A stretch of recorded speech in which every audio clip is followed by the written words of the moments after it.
السلام عليكم، كي دايرين؟ لاباس عليكم؟ كنتمنى تكونوا كاملين في احسن الاحوال ولقاكم الفيديو ديالي بخير وعلى خير. المهم البنات، اليوم بديت معكم هذا الفيديو من تقريبا الصباح، يعني مورا الفطور. كنت توصلت بهاد لا كوموند هادي نهار الجمعة في العشية، كنت سبق لي زعما وقلتها لكم. هنايا الصباح ديال السبت، هنايا كنحلها معاكم. مي توصلت بها، يعني غير فيريفيت هكا واش نفس لا مارك، واش كلشي هو هذاك، صافي خليتها. انا راه كنحلها معكم. بالنسبه لا ماركه البنات كما كتشوفوا هنايا، لا مارك كالور. كالور راه غنيه على التعريف بالجوده ديالها.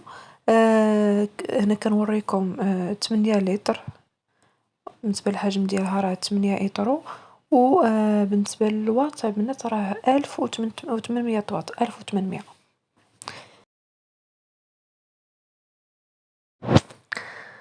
المهم البنات، انا راه كنحاول يعني زعما نبارطاجي معكم كل شيء. هنايا كيجي مع هذا الكتيب هذا، اللي كيوريك هكا الطريقه ديال الاستعمال وكل شيء.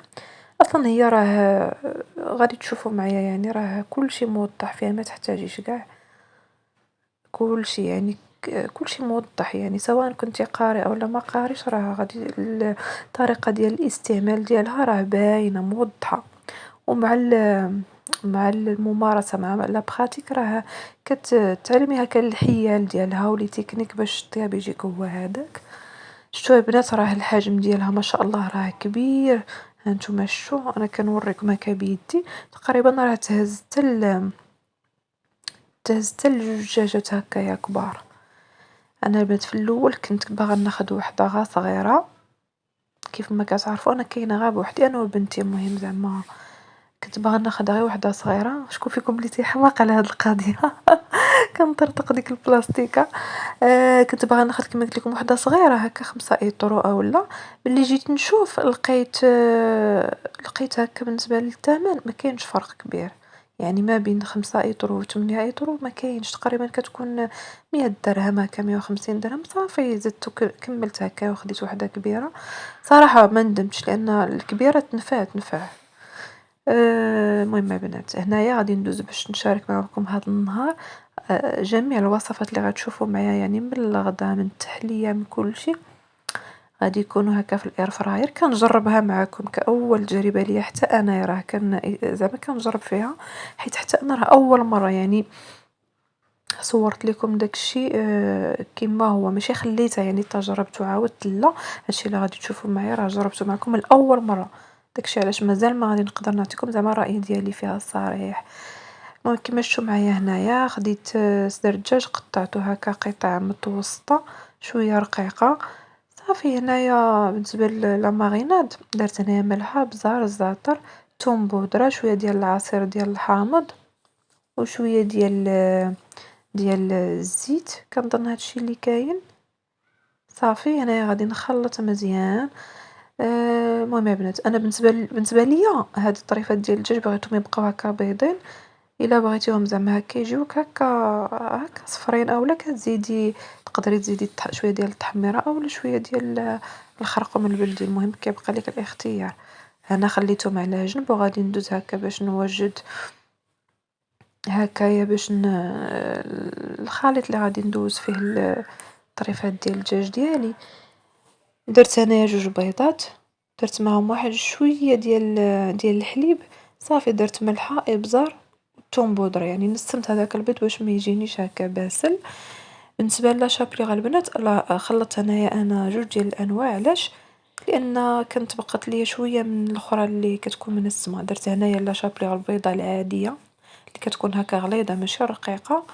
زدت عليها شويه ديال لا شابلي كانت غير بقات ليا اللي كتكون هكا منسمه. المهم كتعطينا واحد اللون زوين، واحد التحميره زوينه، وكتعطي حتى مذاق زوين.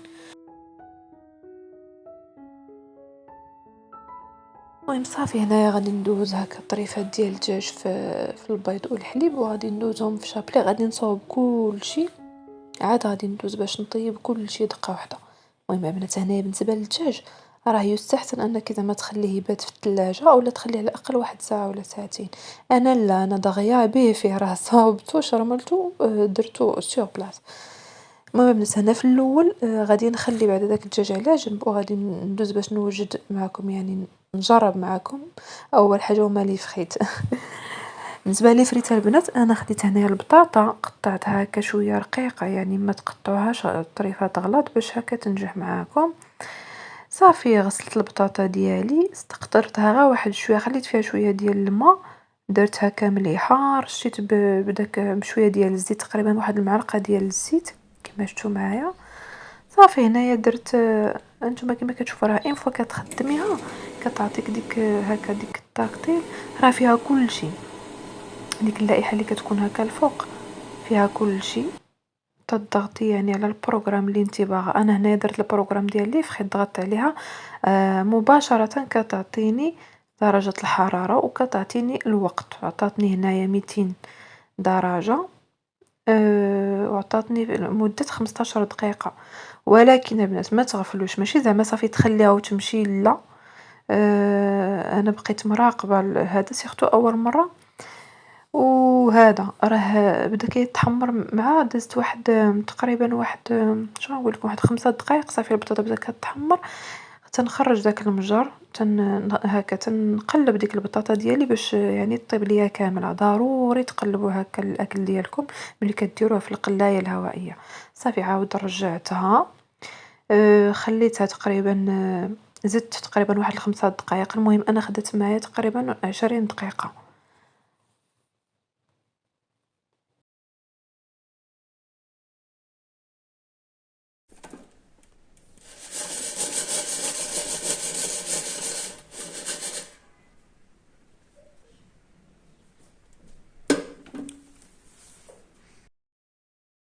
المهم البنات راه بالنسبه للبطاطا فريت راه خليت لكم الصوت الاصلي باش تشوفوا كيفاش كتجي. صراحه كتجي هكا مقرمشه، تجي صراحه زوينه، تقريبا بحال مقليه في الزيت تقريبا، راه ماشي بحال بيان سور. غادي نخليها على جنب، وهنايا غادي ندوز. هنايا درت الدجاج ديالي درتو كامل، حاولت يعني ما نحطش شي على شي، سيرتو كما قلت لكم انا تجربه اولى. درت بحال ما هكا، حطيت كل وحده بوحدها، رشيت تقريبا هنايا بواحد المعلقه ديال الزيت تقريبا. صافي هنايا درت البنات هذا درت البروغرام ديال الدجاج، ضغطت على داك البروغرام ديال الدجاج، عطاني 200 دوغري وعطاني 25 دقيقه. ولكن البنات كيف ما قلت لكم انا غادي نبقى هكا مراقباها. صافي كتضغطي بعدا على ديك هكا بلاي واقيلا، والله ما بينش ليا دابا انا حيت كنمونطي معاكم باش كتخدميها. خليت الدجاج ديالي كاتب وانا حداه مراقبه. وهنايا مشيت كنوجد هكا، وجدت شويه ديال الشلاضه غير المطيشه والخس والخيار باش نرافق هاد الدجاجه. هنايا كنوجد ديك الصلصه باش غنرافق لاصالاد ديالي. الصلصه العاديه درت هنايا شويه ديال العصير الحامض، زويتها بالليا، ملحه، بزار. صافي درتهم انا في هاد القرعه هادي ديال الزاج. صافي كنخفق مزيان حتى كيولي عندي الخلط شويه ابيض.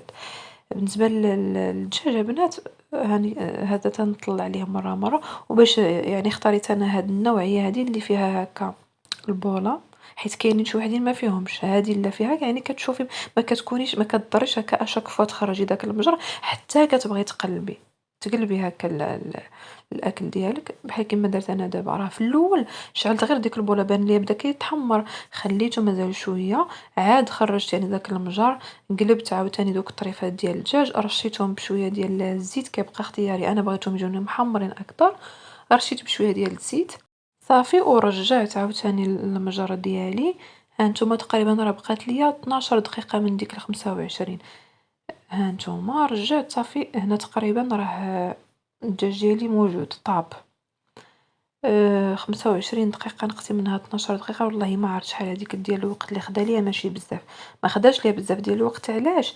لان الدجاج راه رقيق، يعني الطريفات ديال الدجاج رقاق.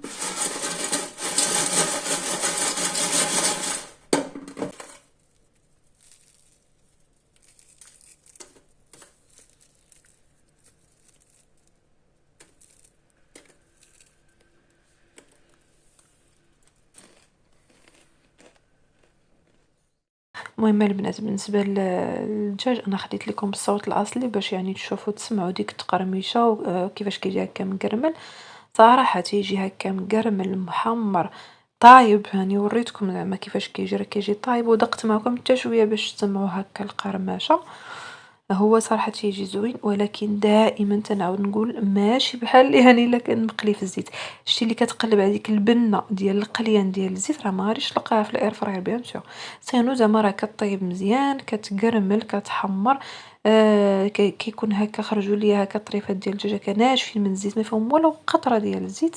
صراحه من ناحيه هكا صحي، راه تيكون صراحه تكون الاكل ديالك تيكون صحي خالي من الزيوت. صافي البنات، بالنسبه للغديوه ديالي كانت هكا خفيفه يعني، حيت حاولت ندير داكشي اللي كيكون هكا ساهل ماهل باش نشارك معكم هكا غير اقتراحات فقط. صافي بالنسبه للغديوه ديالي رافقتها بعصير ديال الليمون. بالنسبه لاصالات ديالي هانتوما راه شفتوا معايا، درت ليها الصلصه ديالها. صافي كانت هذه هي الغديوه ديالتي انا وبنتي. من بعد البنات ما غادي نتغدى ان شاء الله، غادي ندوز باش نوجد معكم واحد التحليه تاهي في الاير فراير.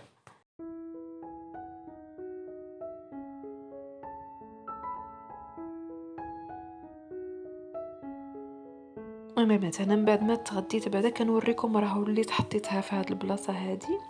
علاش؟ لان انا كنت عوانه نحطها هنايا دابا فين كنصور لكم. مي بون جاتني تبارك الله راه كبيره، هي كتبان صغيره في الصوره. المهم البنات، هنايا غادي بالنسبه للتحليه ديالي غنوجدها بالبقايا ديال الورقه ديال البسطيله اللي كانت بقات ليا من رمضان، درتها في الكونجيلاتور. خديتها قطعتها على هذا الشكل هذا كقطع صغيره. المهم قطعتها كقطع رقيقه وصغيره. هنايا غادي نديرها معكم في الاير فراير.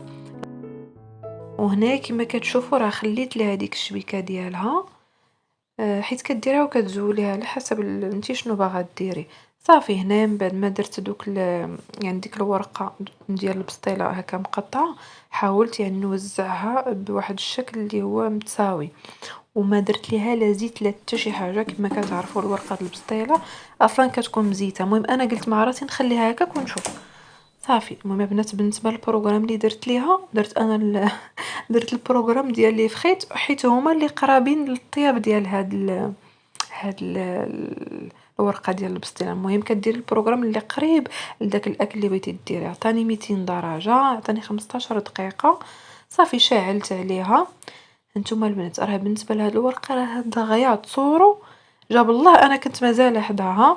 راه يلا دازت 2 دقائق تحمرت لي على هاد الشكل هذا. خرجتها، قلبت يعني حركت شويه باش كل شيء يطيب. داكشي للوسط رجعته للجناب، لاني لاحظت بان ديال الجناب تحمروا دغيا. صافي هانتوما راه عطاتني 15 دقيقه. هانتوما راه غير دازت 5 دقائق، 5 دقائق البنات. صافي كانت وجدات عندي هنايا، راه طفيت.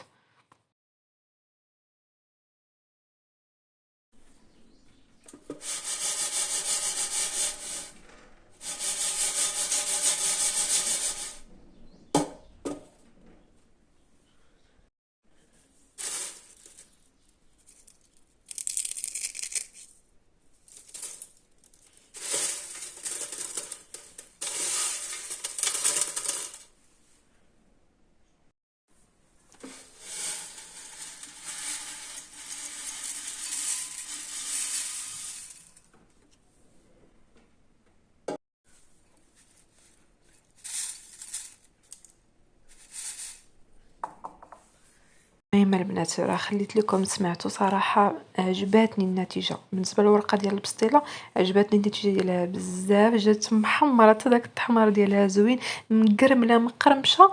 واخا ما ضفتش الزيت يعني جات هائله. انا خليها على جنب وغادي ندوز باش نوجد الكريمه ديالي. درت فيها 2 معالق عامرين ديال النشا، 2 معالق ديال السكر سنيده، درت 2 كيسان عامرين ديال الحليب. خلط مزيان، درتها فوق نار مهيله. زدت هنايا واحد شويه ديال الزعفران الحور، زعفران شعره. لان هذه التحليه هذه راه معروفه، يعني معروفه عند المغاربه كاملين.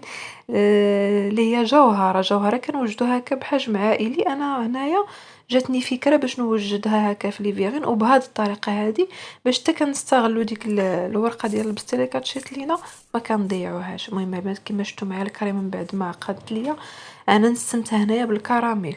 هو نورمالمون كيخصني زعما ندير نسمها بالزهر، ندير ديك الساشي ديال زهرة البرتقال اولا شويه ديال الماء ديال الزهر. ما كانش متوفر عندي وحتى المذاق ديالو ما تيعجبنيش. داكشي علاش انايا هنايا نسمت بالكراميل، حيت انا من عشاق يعني النكهه ديال الكراميل. نتوما تقدروا ديروا غير واحد المعلقه صغيره ديال ماء الزهر اولا ديك الساشيه ديال زهرة البرتقال، غادي تجيكم نفس المذاق اللي تيجينا هكا في جوهره. المهم البنات، بالنسبه للطريقه ديال باش كنمونطي هاد لي فيغين، راه الفيديو يعني موضح راسو. تندير هنايا طبقه ديال ديك الورقه ديال البسطيله، درت طبقه ديال الكريمه، عاوتاني نفس العمليه. صافي في الاخير كنزين هنايا باللوز ايفيلي محمر. كما قلت لكم حاولت ندير هنايا يعني جميع المكونات اللي غادي تعطيني نفس المذاق ديال هاد الديسير هذا الاصلي. بالنسبه للوز البنات تقدروا ديروا هكا اللوز العادي تيكون هكا مفسخ ومحمر. المهم اهم حاجه يكون محمر باش يعطينا نفس المذاق. هنا بنات دزت باش ندوقها معكم. صراحه راه جات رائعه قسما بالله. جات يعني احسن من الاخرى اللي كنوجدوها بحجم عائلي. هذه ديال الاير فراير جات مقرمله اكثر وما فيهاش يعني الزيت. جات صراحه اكثر من رائعة. كننصحكم هكا باش تجربوها، غادي تنال ان شاء الله الاعجاب ديالكم. كان هذا هو الفيديو ديال اليوم. حاولت يعني نشارك معكم شويه شويه من كل حاجه باش تاخذوها كفكره، هكا اللي كتفكر تشري الاير فراير كتاخذوها كفكره. وان شاء الله راه غادي نزيد نشارك معكم يعني بزاف ديال الوصفات باش تاخذوا فكره اكثر. واللي عندها هكا اي تساؤل، شي حاجه يعني شي حاجه انا نسيتها هكا في الفيديو، تقدر يعني تخليها ليا في كومونتير. كان هذا هو الفيديو ديال اليوم، نتمنى ان شاء الله ينال اعجابكم. خليت لكم الراحه، الى فيديو قادم ان شاء الله.